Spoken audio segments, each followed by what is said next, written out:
차트를 분석해준 남자 셀레나. 아니 내는 뭐지? 다시 한번. 차트를 배우는 남자. 차트를 분석해준 남자 셀레나.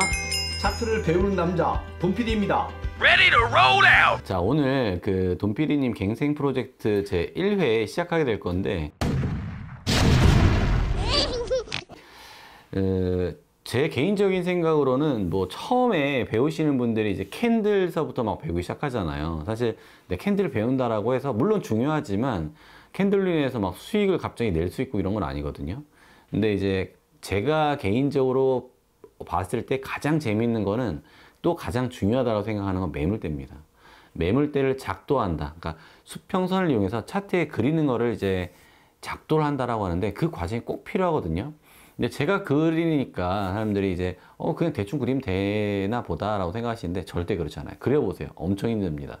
제가 돈PD님을 옆에서 한번 어떻게 교육을 하고 어떻게 하는지 한번 시켜볼게요. 이게 쉽지 않거든요. 근데 어렵지도 않아요. 한 하루 이틀 정도만 해보면 센스 있으신 분들은 금방 하실 수 있습니다. 제가 먼저 특징을 한번 알려드릴게요. 제가 먼저 그려놨는데 잘 보셔야 돼요. 기억을 잘 하셔야 됩니다. 이 특징으로는 어떤 특징이 있냐면 이렇게 차트를 봤을 때 지속적으로 저항을 받는 구간이나 지속적으로 지지를 받는 구간, 또 저항을 받았었던 것이 이 이후에 지지를 받는 구간들, 이런 구간들이 굉장히 중요하거든요. 보게 되시면 이 네이버 차트거든요. 근데 차트가 사람들이 많이 매매하는 종목일수록 이 매물대가 잘 맞아요. 잘 보세요. 맨 처음에 보시면 위쪽에 고점 라인서부터 체크를 해보면 이전에 이렇게 저항을 받았었던 곳이 이렇게 내려온 후에 다시 한번 여기서 저항, 저항 이렇게 내려오는 거 보이시죠? 그리고 요 밑에 라인 보면 여기선 지지를 받았고 여기선 저항을 받았습니다. 그렇죠? 그리고 또 이 저항을 이전에서도 저항을 받았어요. 그리고 이전에 이 지지를 받았던 부분이 내려가 보면은 이전에 이후에 저항으로 바뀝니다. 그리고 이전에 있던 모습들 보면은 이전에 지지를 받았던 곳이 지금의 저항이 바뀌었어요. 그리고 이전에 지속적으로 저항을 받았었던 곳이 지금의 지지를 만들어내고 있다. 그러니까 이런 선들을 빨리빨리 찾아내셔야 돼요. 그게 이제 단타 치시는 분들은 이제 새로운 종목이 뭐가 괜찮다라고 떴을 때 따다닥 체크해 놓고서 하는 거예요. 근데 이게 비단 일봉에서만 되는 게 아니라 뭐 주봉, 월봉, 그리고 뭐 1시간봉, 5분봉, 10분봉 다 되는 거거든요. 그러니까 요거를 능수능란하게 하셔야 돼요. 뭐 키움이나 다른 데 쓰시는 분들은 이 수평선이라는 툴 기능이 있어요. 그거를 한번 이용하셔가지고 직접 그려보셔야 됩니다. 지울게요. 자, 한번 그려보세요. 제가 원하는 정답은 10개 이상이 나와야 됩니다. 이까 있고 뭐 대충 뭐 쭉쭉쭉 하면 되는 거 아니야? 그렇죠, 그렇죠. 대충 하시면 돼요. 여기 또 고점. 그렇죠? 하나. 얘랑. 오이, 역시 돈PD님 센스가 있으세요, 진짜. 여기 또 걸렸네. 여기 딱 이렇게 싹. 오. 여기도 하나, 여기 얘랑 그래. 너 얘 딱. 오. 몇 개야 지금? 또 더 남았어? 여기 싹. 여기인데 여기서 이제 조정을 좀 해야 되지 않나요? 그거는 이제 네, 다 하신 다음에 말씀드리겠습니다. 여기에도 걸렸네. 근데 여기 좀 작게 봐야 돼. 좀 크게 보면 안 돼요? 크게 봐도 돼요.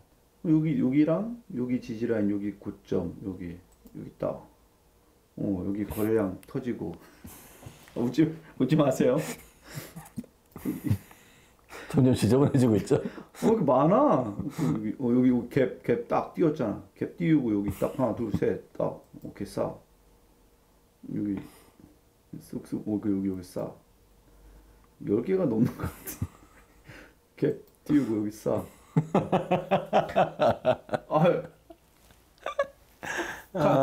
카메라 끈다. 아니. 여기 잠깐만. 여기 그래 여기. 왜 선이 2개가 됐어? 나 이거 땀이 나지 나. 하나, 둘, 셋, 넷, 다, 요, 일곱, 여덟, 아홉, 열, 열하나, 열둘, 열세, 열넷. 14개 정도 찾으신 거예요? 잘하셨어요. 잘하셨는데, 여러분들 이 차트를 지금 보게 되면, 이 차트를 보고, 그러니까 매물대를 그리는 이유가 뭐냐면, 내가, 이 매물대에서 손절을 해야 될지, 아니면 타점을 잡을지를 알기 위해서, 그림을 그리는 거잖아요. 작도를 하는 거잖아요. 근데 지금 이 그림을 보고 여러분들은, 매매를 할 수 있으신지가 첫 번째입니다. 그러니까 좀 할 수 있을 것 같아요. 할 수 있을 것 같아요. 그럼 잘하신 거예요. 근데 여기서 이제 수정을 좀 한번 해볼게요. 뭘 또 수정해 그냥 하지. 수정을 한번 해볼게요. 그러니까 더 중요한 거를 먼저 알아가셔야 돼요. 그러니까 첫 번째로 위쪽에 보게 되면 요 라인이 있잖아요. 요 맨 위쪽에 있는 라인. 요 라인은 사실 지금 좀 어중뜨게 그렸어요. 여기 이렇게 돌파가 되어 있고 요런 라인까지 체크를 하면은 사실은 가장 근접한 라인이 여기예요. 여기서 지지를 받았는데 이후에 저항을 받았잖아요. 그렇죠? 아. 그리고 여기 라인도 잘 그리긴 하셨는데 요거는 사실 요거랑 요거밖에 안 겹쳐요. 그러니까 굳이 요 변동폭에서는 필요가 없는 거예요. 그러니까 요거는 살짝 지우는 게 맞다. 그리고 요 밑에 라인도 보시게 되면은 지금 본 캔들도 뚫려 있고 지금 딱 안 맞잖아요. 요게 아무것도 아닌 것 같지만 최대한 맞춰서 그리시면은 차트가 달라집니다. 왜냐하면 이 작도를 한 이유가 내가 타점을 잡거나 손절하려고 하는데 요 미묘한 차이에 손절이 안 된다? 추세가 바뀌는 거를 모르잖아요. 그러면 안 되는 거예요. 나는 확대를 안 해가지고 이렇게 좀 오케이. 확대해서 또 디테일하게 오케이. 다 하지. 그리고 요거 라인은 너무 잘 그리셨어요. 여기서의 저항, 여기서의 저항, 그리고 여기서의 지지, 그리고 여기서의 저항. 이게 너무 잘 그리셨어요. 너무 잘 그리셨고 요것도 사실은 지금 라인에서는 그렇게 필요는 없어요. 요 라인도 그렇게 많이 필요는 없어. 대신에 요 밑에 라인으로 보면 요 지지 라인은 너무 잘 그리셨다. 요 지지 라인 너무 잘 그리셨다. 조금 조정을 하게 되면 요 정도 조정폭도 상관이 없다. 여기서 질문이 있는데요. 네. 이렇게 되면 여기가 폭이 크잖아요. 여기가 네네네. 34,800 아니 34만 원. 네이버가 34만 원이에요? 34만 8,500원이랑 30만 3,500원이랑 폭이 크잖아요. 네네. 그래서 내가 난 조금만 먹겠다. 그럼 어찌됐든 여기 갭이라든지 요런 매물대 좀 있어서 여기서 저항받고 떨어지거나 또 뭐 어찌됐든 그러지 않을까. 아니에요? 자, 맞아요. 그러니까 이게 어떤 거냐면 만약에 요 부분을 가지고 말씀드리면 여기 위쪽에 매물대가 막 많이 있어. 근데 여기 아래쪽에 매물대가 없어. 이렇게 되잖아요. 네. 그럼 여기서는 저항을 엄청 많이 받는데 이 지지라인이 뚫리는 순간 매물대가 없기 때문에 급락을 하게 되는 거예요. 그렇죠. 그러니까 매물대가 없다라고 생각을 하면은 뭔가 허전하다고 더 그으려고 생각하시는 게 아니라 이 부분이 돌파가 되면 급등이 나올 수 있겠구나라고 생각을 하셔야 되는 거예요. 좀 다르죠, 그렇죠? 물론 여기에는 이전에는 매물대가 별로 없어요. 그리고 여기는 매물대가 좀 만들어져 있습니다. 요거는 요게 뚫을 당시에 보면 1시간 봉으로 보시면 요 라인에 매물대가 만들어져 있어요. 여기 라인에 매물대가 만들어져 있고 위쪽에 매물대 하나 더 만들어 있어요. 한 3단계 있는데 요거는 지금 그리실 필요는 없고 일봉상에서 거래를 한 거기 때문에 지금은 그리실 필요가 없다. 근데 그 당시에 이제 올라가게 되면 세부화돼서 1시간 봉으로 좀 자세하게 보시면 된다. 이런 라인이 중요한 라인이에요. 보게 되면은 캔들들이 자그맣게 밀집을 많이 한 라인이 있잖아요. 이런 거는 이제 쌓여있는 매물대라고 하는데 일정 부분에서 이 지지를 계속 받잖아요. 근데 이 이후의 움직임이 여기가 강한 저항대로 다가올 확률이 굉장히 높아요. 그래서 이런 부분 같은 경우에 저 같은 경우에 어떻게 체크를 해놓냐면 네이버가 다시 올라온다라고 하면은 이 가격대에선 부딪힐 확률이 굉장히 높다라고 생각하고서 저는 네모 칸을 이렇게 표시를 해놔요. 얘가 올라오더라도 목표 주가인과 동시에 여기가 최대의 올라온 상승 파동으로 저는 보는 거죠. 그래서 지금 여기가 뭐 A, B, C로 내려왔다고 하면 여기서 소파동을 A, B, C에서 A 파동까지 올라온 파동 여기까지 보고 여기서부터 눌림이 온다고 저는 보는 거예요. 자, 이 다음 것도 상당히 잘 해놓으셨어요. 상당히 잘 해놓으셨는데 보시게 되면은 여기 저항 라인 있고 그다음에 여기 지지 라인 있는 거 딱 한눈에 보이시잖아요. 이런 거는 누가 봐도 다 한눈에 보이는 거거든요. 이런 것도 표시해 놓으시는 게 너무 잘하신 거예요. 그리고 이전에 지지 받았었던 거, 그리고 저항 받았었던 거, 그리고 이후에는 없지만 어쨌든 지금 만들어진 새로운 매물대 이런 거 너무 잘 체크해 놓으신 거다.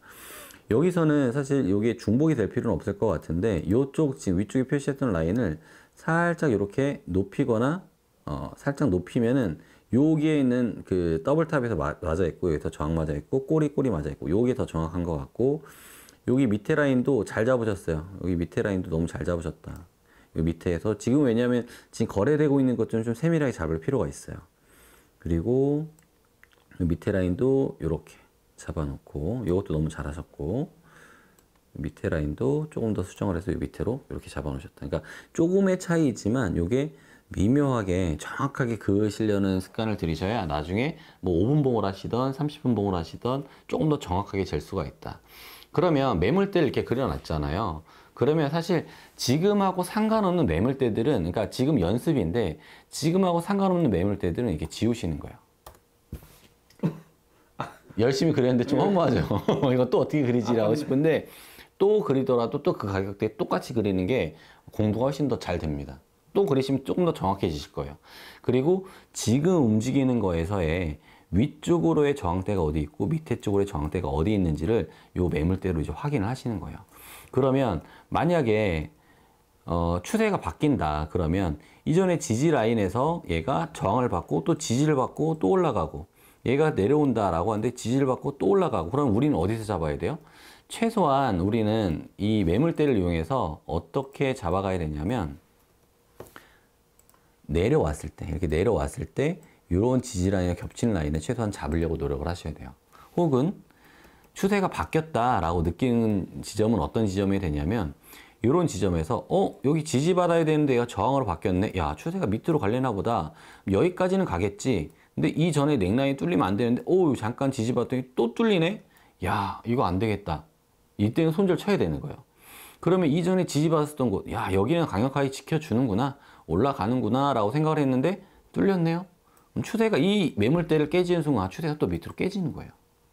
그러니까 추세에 대한 관점, 그런 거를 내가 그리면서 보는 것과 그냥 뭐 뉴스를 통해서 뭐 이게 TV를 통해서 막 떨어지는데 뭔가 안 좋대, 그런 것 같아, 이런 느낌을 차트를 통해서 내가 근거를 찾을 수 있는 첫 번째 단계가 이 매물대라고 생각을 해요. 그러니까 이 매물대는 그려보지 않으시면 절대 모른다. 꼭 그려보셔야 된다라고 생각을 합니다. 지금 같은 경우에도 마찬가지 그림이 이렇게 보게 되면 파동이 여기서 저항을 받고 올라간 거구나. 그럼 이게 한 파동이고 요게 또 두 번째 파동이구나 이렇게 보여지거든요. 그럼 지금 있는 파동은 조정 파동이잖아요. 그러면 요 두 개의 파동의 조정이 나오니까 요 정도쯤 나올 수 있겠구나. 이 다음 파동이 나온다. 그럼 요게 한 개 파동이었으니까 다음 파동은 한 요쯤, 그리고 길게 가면 요쯤 되겠구나. 그럼 내가 예상했던 가격과 비슷하게 나가겠구나. 홀딩 중이시라면 이런 분석들이 혼자서도 이제 가능하게 되는 거죠. 그러니까 돈 PD님은 지금 굉장히 잘 하시는 거예요. 처음 그려보시는데 불구하고, 그러니까 차트를 첫 번째는 매물대를 잘 그리시려면 많이 보시는 게 필요하다. 그리고 개인차가 다 필요합니다. 왜 그림 그리실 때 숨은 그림 찾기 잘 하시는 분들 있죠. 이거 좀 뭔가 이상한데? 야, 이쪽 그리면 좀 뭔가 이상해. 이거 잘 찾으시는 분들이 매물대 이런 거 기가 막히게 잘 그립니다. 이게 칭찬을 하니까 이게 잠깐 올라가네 컨텐츠가 이게 칭찬에 사람은 약해. 근데 너무 잘하시는 거예요. 근데 매물대를 이제 마스터를 하신다라고 하는 기준은 사실 없지만 내가 그렸었던 차트와 다른 사람이 그렸었던 이 매물대 차트가 비슷하게 되는 라인들이 생겨요. 누가 알려주지 않아도 내가 매물대를 그렸는데 이 라인이 맞아라는 확신이 들 시기가 생깁니다. 그 시기는 누가 말해줄 수가 없어요. 개인차가 많기 때문에. 근데 그리시다 보면 내가 봐도 좀 깔끔하게 잘 그린 것 같아. 뭐 그런 느낌이 받을 때 있잖아요. 그런 그림들이 잘 그린 그림이다. 근데 주변에 잘하신 분들한테 테스트를 좀 받으면서 하시면 더 좋을 것 같다. 매물대는 이제 이렇게 완성이 되는 겁니다. 셀라님, 그 질문이 있는데요. 이게 보면은 이렇게 꼬리가 있고 몸통이 있고 그 다음에 이 똑같은 몸통이 있든 꼬리가 있든 간에 매물대가 이게 그 거리량이 팍 터진 게 있고 막 그런 거에 따라서 이 선을 긋는 부분이 좀 달라지지 않나요? 맞아요. 좋은 질문 해주셨는데 어떤 사람들은 몸통으로 그어야 된다라고 말을 하고 어떤 사람들은 아니다 꼬리로 그어야 된다라고 말을 하는데 저는 매물대를 많이 그어 보니까 꼬리와 몸통이 만나는 지점도 있어요. 꼬리와 꼬리가 만나는 지점도 있어요. 어떨 때는 몸통과 몸통이 꼬리는 위쪽으로 올라갔음에도 불구하고 몸통과 몸통이 훨씬 더 잘 맞는 선들이 있거든요. 그거는 그려보셔야 된다. 그러니까 제가 둘러대는 게 아니라 제가 막상 그려보고 제가 매매를 해보니까 가장 좋은 거는 교집합으로 가장 잘 맞는 곳들을 찾는 게 가장 좋다. 가장 많이 겹치는 부분. 가장 많이 겹치는 꼬리와 몸통이 겹친다. 근데 꼬리끼리만 겹친다. 그럼 꼬리가 맞는 거예요. 근데 몸통끼리가 많이 겹친다. 꼬리는 막 들쑥날쑥한데 몸통이 일직선 딱 맞아 있다. 그러면은 몸통이 맞는 거예요. 그리고 간혹 가다가 이제 질문을 하시는 분들이 뭐 갭상이나 갭락은 어떻게 해야 되냐라고 질문을 많이 해주시는데 그 부분이 지지나 저항으로 역할을 하는 부분도 있고 두 번째는 나중에 그 갭을 매끄러 왔다가 다시 한번 올라가는 부분이 있는데 그 부분은 과거의 차트를 살펴보면은 그 전에 지지 라인으로 만들어져 있었던 부분이나 저항 라인으로 만들어졌던 부분이 분명히 존재를 한다. 그래서 그 부분을 참고를 하시면서 하시면 조금 더 도움이 많이 되신다. 라고 말씀 좀 드리고 싶습니다. 그러면 갭상 부분에 봤을 때 이게 전 매물대에서 보면은 이게 있기 때문에 메꿔진다. 뭐 아니면은 있기 때문에 저항 받는다, 지지 받는다라고 하는데 이게 없을 수도 있나요? 없을 수도 있죠. 그러니까 없었을 때 이 부분이 어떻게 작용할지 뭐 쑥 빠질지 아니면은 그래도 갭상을 했으니까 맞고 이렇게 올라가는지 어떤 것 같아요? 그러니까 대부분은 어떠냐면 이전에 매물대가 없더라도 이 갭을 만들어 놓은 상태에서 캔들이 위쪽으로 향하게 되잖아요. 그럼 언젠가는 얘가 그냥 갭상을 해놓고 막 계속 위로 가는 경우도 있지만 대부분 이 위에 있었던 저항대를 맞춰 놓고 지지를 받게 되면은 이전에 그러니까 저항을 받고 내려온다는 뜻은 뭐냐면 정상적인 주가를 찾아가기 위한 움직임이거든요. 그러면은 이 갭상을 한다는 것은 뭐냐면은 정상적인 시간에 내가 거래했을 때의 움직임으로 얘가 점핑을 한 게 아니란 말이에요. 그럼 여기 있었던 그 가격대를 어느 정도 매물대를 흡수를 하면서 다시 한번 올리려고 하는 움직임이 있기 때문에 갭상을 어느 정도 메꿨다라고 하면은 아, 지지를 어느 정도 이제 받을 준비가 돼 있구나라고 해석을 하시는 게 좋겠죠. 여러분들 아마 작도를 해보시면 이 작도를 하기 전과 작도를 하고 난 후에 차트를 바라봤을 때 차트가 굉장히 쉽게 다가오거든요. 내가 어디서 진입을 해야 될지, 여기를 이탈하면 손절을 해야 될지에 대한 분명한 근거가 생기실 거예요. 꼭 한번 그려보셔야 됩니다. 근데 제가 조금 이